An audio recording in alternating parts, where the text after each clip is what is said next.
Aqui conversar com o Mima, né, jogador do time do Guarani. Mima, os trabalhos estão intensificados e a gente vive essa expectativa do início do Campeonato Cearense. Como é que está a disputa aí por titularidade aqui no Guarani? Boa tarde, Tony. A gente sabe do peso da competição muito disputada, né? E a gente está trabalhando forte, foi até uma pré-temporada muito boa, estamos fazendo, né? Para poder conseguir, se Deus quiser, nosso objetivo. Tá? A gente está com um time muito qualificado, um time fechado, um time que ninguém tem cadeira fativa, né? Já todo mundo brigando pelo espaço. E é isso aí. Estreia dia 8 aí, se Deus quiser, vamos estrear com o pé direito, todo respeito ao adversário, mas o que só importa para nós é os 3 pontos. E aí uma competição difícil, várias equipes aí niveladas.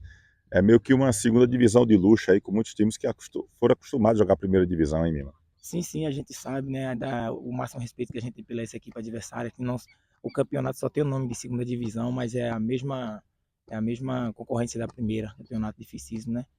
E é isso aí.